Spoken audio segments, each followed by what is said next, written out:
Assalamualaikum warahmatullahi wabarakatuh. Kami dari kelompok satu ingin mempresentasikan hasil kerja kelompok kami terkait akuntansi nilai saat ini dan akuntansi tingkat harga umum. Namun sebelum itu, izinkan saya untuk memperkenalkan anggota kelompok satu. Berikut nama-nama anggota kelompok satu. Yang pertama ada Faradita Sabrina Khadijah dengan NIM akhir 033. Yang kedua ada Karina Nova Putri Agatha dengan NIM akhir 140. Yang ketiga ada Magita Indah Lestari dengan NIM akhir 196. Yang keempat ada Nadia Fitri dengan NIM akhir 210. Yang kelima ada Sinta Indri Fitriana dengan NIM akhir 352. Dan yang keenam saya sendiri Rakika Salsabila Putri dengan NIM akhir 382. Dan yang terakhir Naila Putri Inaya dengan NIM akhir 454. Relevansi konsep laba. Umumnya, pandangan terhadap laba ini terdapat 5. Yang pertama yaitu dasar untuk perpajakan dan redistribusi kekayaan di antara individu. Satu versi dari laba yang dikenal sebagai laba kena pajak diperhitungkan menurut aturan-aturan yang ditentukan oleh peraturan fiskal pemerintah. Namun terdapat dua usulan dasar bagi perpajakan. Yang pertama, kepemilikan sumber daya, dan yang kedua adalah pengeluaran. Untuk pandangan yang kedua yaitu suatu panduan bagi kebijakan dividen dan retensi perusahaan. Laba yang diakui adalah indikator dari jumlah maksimum yang dapat didistribusikan sebagai dividen dan ditahan untuk ekspansi atau diinvestasikan kembali ke dalam perusahaan. Namun dengan adanya perbedaan di antara akuntansi berbasis akrual dan akuntansi berbasis kas, sebuah perusahaan mungkin mengakui sejumlah laba dan pada waktu yang sama tidak memiliki cukup dana untuk membayar dividen. Untuk pandangan konsep laba yang ketiga yaitu sebagai panduan umum investasi dan pengambilan keputusan. Secara umum dihipotesiskan bahwa para investor akan berusaha untuk memaksimalkan pengembalian dari modal yang diinvestasikan yang sepadan dengan tingkat risiko yang dapat diterima.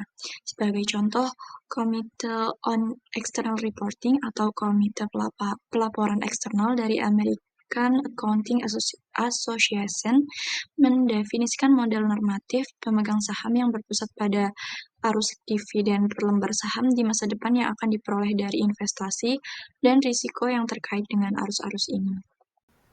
Selanjutnya yaitu Komite Pelaporan Eksternal juga menyatakan bahwa kemampuan perusahaan untuk membayar dividen adalah fungsi dari variabel berikut ini. Yang pertama arus kas bersih dari operasi, yang kedua arus kas non-operasi, yang ketiga arus kas yang berasal dari perubahan dalam tingkat investasi pemegang saham dan kreditor, dan yang keempat arus kas dari investasi dalam aktiva. Selanjutnya yang kelima arus kas dari klaim-klaim prioritas, yang keenam arus kas dari peristiwa acak, yang ketujuh sikap manajemen sehubungan dengan persediaan sumber daya, dan yang kedelapan yaitu kebijakan dividen tunai. Namun masih meragukan apakah laba akuntansi dapat digunakan untuk meramalkan sebagian besar variabel-variabel di atas. Kemudian terjadi pergeseran secara perlahan pada penekanan dari konsep laba ke suatu konsep arus kas. Sebagai contoh, laporan Traubert yang mengemukakan tujuan dari laporan keuangan adalah memberikan informasi yang berguna bagi para investor dan kreditor untuk meramalkan, membandingkan, dan mengevaluasi potensi arus kas bagi mereka dilihat dari segi akun, waktu, dan ketidakpastian yang berhubungan. Baik, selanjutnya ada relevansi konsep laba. Yang keempat itu suatu sarana prediktif yang membantu dan meramalkan laba dan peristiwa-peristiwa ekonomi di masa depan. Pada kenyataannya, nilai laba masa lalu yang didasarkan biaya historis dan nilai saat ini dapat meramalkan nilai masa depan. Laba terdiri atas hasil-hasil non-operasional atau keuntungan dan kerugian luar biasa. Laba biasa diasumsikan bersifat lancar dan repetitif. Penelitian menunjukkan bahwa laba biasa lebih unggul dibandingkan laba bersih sebagai alat peramal laba di masa depan. Karena laba bersih mungkin tidak menggunakan pengukuran yang mendukung peramalan akurat. Hal ini mengindikasikan bahwa perataan laba dapat dibenarkan oleh kebutuhan akan kemampuan peramalan yang baik, di mana manajemen berusaha menunjukkan bentuk-bentuk laba yang stabil dengan mengurangi fluktuasi laba yang dianggap normal. Perataan laba bertujuan untuk meningkatkan keandalan peramalan dan mengurangi resiko, terutama dengan mengurangi konvarians antara pengembalian perusahaan dan pengembalian pasar. ada 3 dimensi perataan yang dapat diidentifikasi. Yang pertama ada perataan melalui kejadian atau pengukuran peristiwa. Yang kedua ada perataan melalui alokasi yang sejalan dengan waktu. Dan yang ketiga ada perataan melalui klasifikasi. Selanjutnya relevansi konsep laba yang kelima, suatu alat ukur efisiensi. Jadi laba merupakan ukuran penting dari keahlian manajemen dalam mengelola sumber daya perusahaan dan efisiensinya dalam menjalankan operasionalnya. Nah, menurut FASB, tujuan laporan keuangan adalah memberikan informasi yang berguna untuk menilai kemampuan manajemen dalam memanfaatkan sumber daya secara efektif untuk mencapai sasaran perusahaan, yaitu menghasilkan pengembalian maksimum dalam bentuk kas kepada pemilik dalam jangka waktu tertentu. Selanjutnya yaitu konsep akuntansi tradisional tentang laba. Secara operasional, laba akuntansi didefinisikan sebagai selisih antara pendapatan yang benar-benar diterima perusahaan dan biaya-biaya historis yang dikeluarkan selama periode tertentu. Definisi ini memiliki 5 karakteristik utama. Yang pertama yaitu laba akuntansi dihitung berdasarkan transaksi nyata yang dilakukan oleh suatu perusahaan, khususnya dari penjualan barang ataupun jasa, lalu dikurangi biaya yang diperlukan untuk menghasilkan penjualan tersebut. Yang kedua yaitu laba akuntansi mengikuti prinsip periode akuntansi, artinya hanya menghitung kinerja keuangan dalam periode tertentu saja. Yang ketiga yaitu laba akuntansi mengacu pada prinsip laba yang membutuhkan definisi yang jelas, metode pengukuran, dan cara pengakuan pendapatan yang konsisten. Yang keempat, laba dihitung berdasarkan biaya historis, jadi beban-beban dinilai berdasarkan harga saat dikeluarkan, bukan harga saat ini. Yang kelima, yaitu laba akuntansi hanya mengakui pendapatan yang benar-benar telah diterima atau direalisasikan, lalu mencocokkannya dengan biaya-biaya terkait. Lalu ada keunggulan-keunggulan laba akuntansi.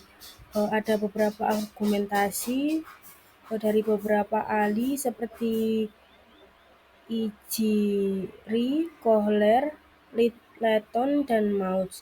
Yang pertama yaitu laba akuntansi terbukti mampu bertahan dalam ujian waktu. Banyak pengambil keputusan percaya bahwa laba akuntansi adalah sebuah alat yang berguna dan relevan dalam praktik bisnis yang nyata. Kedua, karena didasarkan pada transaksi aktual dan faktual, maka informasi bersifat objektif dan dapat diverifikasi. Yang ketiga yaitu laba akuntansi menggunakan prinsip realisasi dan konservatisme, yang artinya hanya keuntungan yang benar-benar bisa diwujudkan yang akan diakui, sedangkan potensi keuntungan belum tentu dicatat. Dan yang keempat yaitu laba akuntansi sangat berguna dalam pengendalian manajemen. Laba ini memberikan gambaran tentang bagaimana manajemen menjalankan tanggung jawabnya secara keuangan. Selanjutnya yaitu ada konsep akuntansi tradisional tentang laba. Kelemahan-kelemahan laba akuntansi. Di samping mendapatkan pembelaan yang kuat, laba akuntansi juga mendapat kritikan yang parah karena beragam keterbatasannya, seperti laba akuntansi tidak mampu mengakui kenaikan nilai yang perlu terrealisasi dari aktiva yang dimiliki dalam satu periode tertentu akibat penerapan biaya historis dan prinsip-prinsip realisasi. Yang kedua yaitu ketergantungan laba akuntansi pada prinsip biaya historis menjadikan komparabilitas menjadi sulit dilakukan, mengingat perbedaan metode yang diakui dalam menghitung biaya. Yang ketiga, ada ketergantungan laba akuntansi pada prinsip realisasi, prinsip biaya historis, dan konservatisme dalam menghasilkan data yang menyesatkan dan salah dimengerti atau data yang tidak relevan bagi para penggunanya. Selanjutnya, ada hakikat dari konsep ekonomi tentang laba.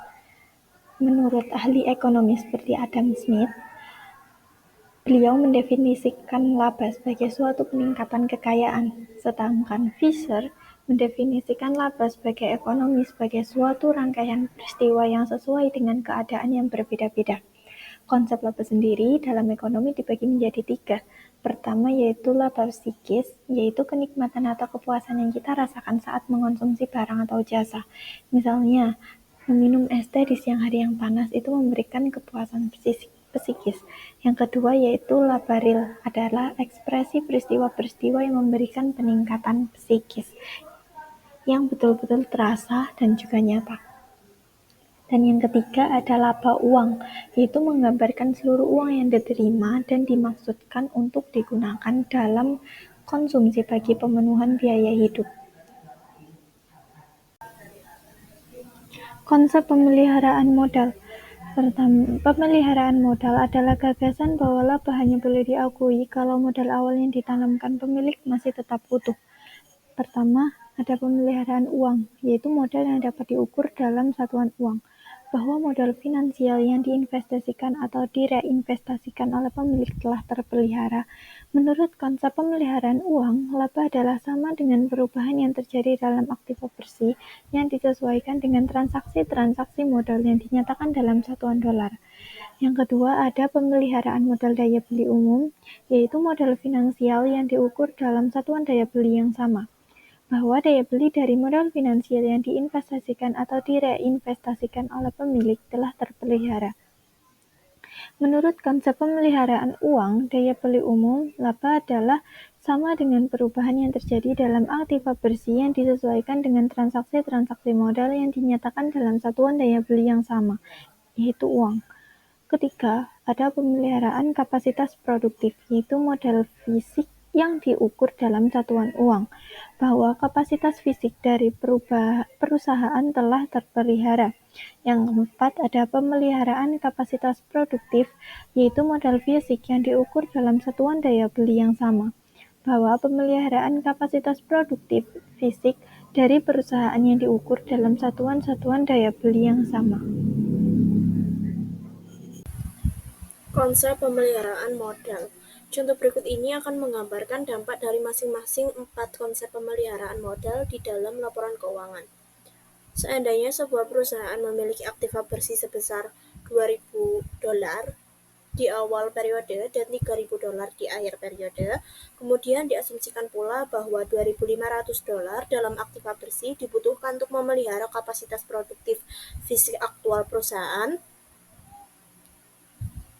dan bahwa tingkat harga umum mengalami peningkatan sebesar 10% selama periode tersebut.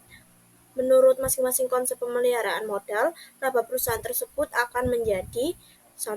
Pemeliharaan uang sebesar $3.000 dikurangi $2.000 sehingga menghasilkan $1.000.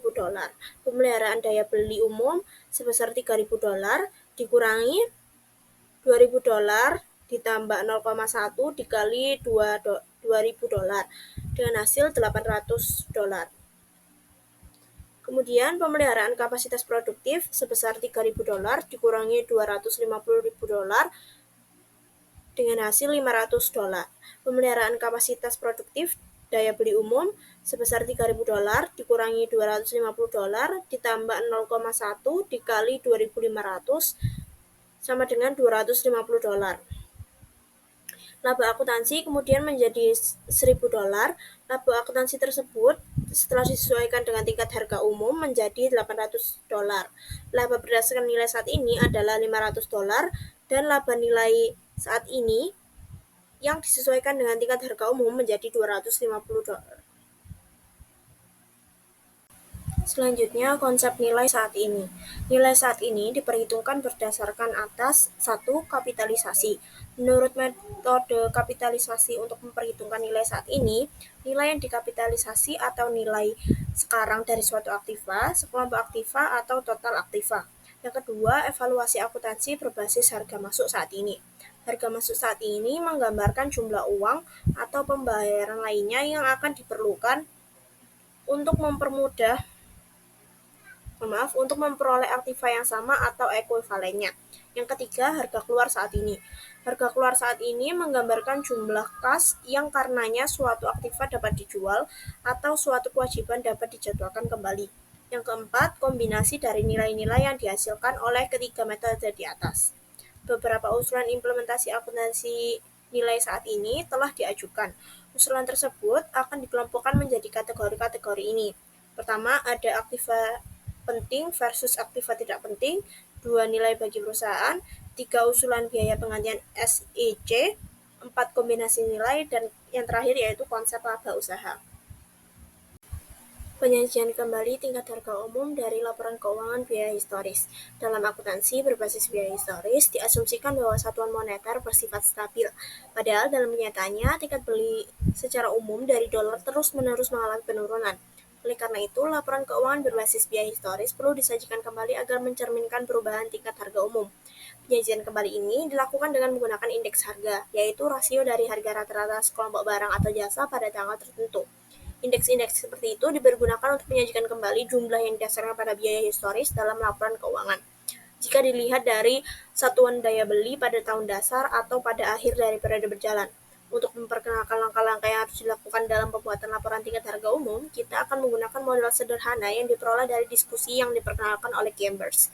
Untuk periode 0, persamaan neraca dinyatakan dalam dolar pada waktu 0 adalah aset moneter plus aset non-moneter sama dengan kewajiban atau modal. Diasumsikan pula bahwa terjadi perubahan dalam tingkat harga umum. Dengan rumus moneter 1 plus P yang merupakan semua bentuk penyesuaian daya beli ditambah aset non-moneter 1 plus P sama dengan kewajiban 1 plus P. Yang artinya seluruh elemen dalam neraca masih seimbang, tetapi kini sudah mencerminkan daya beli aktual. Baik, selanjutnya penyajian kembali tingkat harga umum dari laporan keuangan biaya historis. Dari model sederhana ini, kita dapat mengembangkan metodologi yang dibutuhkan untuk menyajikan kembali jumlah biaya historis yang terdapat dalam laporan keuangan tradisional ke dalam satu satuan tingkat daya beli umum. Untuk melakukannya dibutuhkan langkah-langkah sebagai berikut. Yang pertama, dapatkan satu kumpulan lengkap laporan keuangan biaya historis. Yang kedua, tentukan dan dapatkan satu indeks tingkat harga umum yang dapat diterima di mana data dari angka-angka yang ada maupun mencangkup umur dari poster tertentu yang terdapat dalam neraca. Yang ketiga, klasifikasikan setiap pos di neraca sebagai pos moneter dan non-moneter. Yang keempat, lakukan penyesuaian terhadap pos-pos non-moneter yang dengan menggunakan satu faktor konversi untuk mencerminkan tingkat daya beli umum saat ini. Yang kelima atau yang terakhir, hitunglah keuntungan dan kerugian tingkat daya beli umum, tingkat harga umum yang muncul dari kepemilikan atas pos-pos moneter. Selanjutnya, menyesuaikan pos khusus akibat perubahan tingkat harga umum. Yang pertama, perlakuan pos-pos moneter. Pos-pos moneter memiliki jumlah tetap dalam nilai nominal atau seperti dolar, namun nilainya dipengaruhi oleh perubahan daya beli akibat perubahan tingkat harga umum. Pemilik pos moneter bisa mengalami keuntungan atau kerugian daya beli saat harganya naik. Aktiva moneter kehilangan daya beli atau kerugian. Kewajiban moneter mendapatkan daya beli atau keuntungan. Saat harga turun, aktiva moneter mendapatkan daya beli atau keuntungan. Kewajiban moneter kehilangan daya beli atau kerugian. Perlakuan atas keuntungan dan kerugian tingkat harga umum. Yang pertama berdasarkan Accounting Research Study nomor 6, keuntungan atau kerugian harga umum dimasukkan dalam pendapatan belanja. Yang kedua, hanya kerugian yang dimasukkan ke dalam pendapatan belanja, keuntungan menjadi pos modal.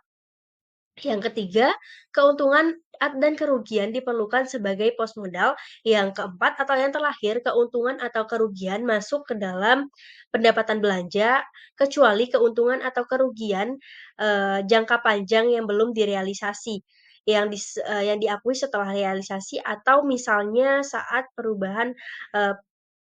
penembusan obligasi.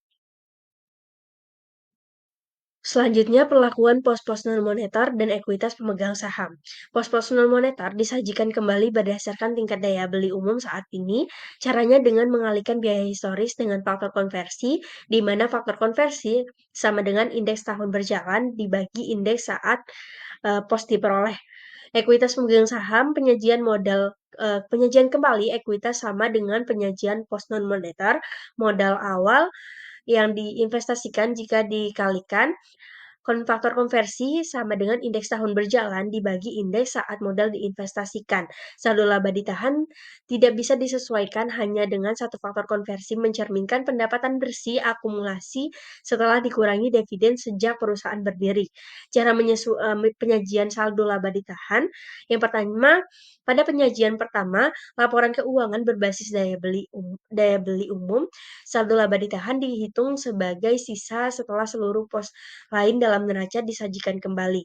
Yang kedua, pada periode-periode berikutnya, saldo laba ditahan disesuaikan dengan yang pertama pendapatan bersih dalam suatu tingkat daya beli umum yang dilaporkan dalam bentuk tingkat harga umum. Yang kedua, penyesuaian dari keuntungan atau kerugian tingkat harga umum atas pos-pos ekuitas pemegang saham moneter.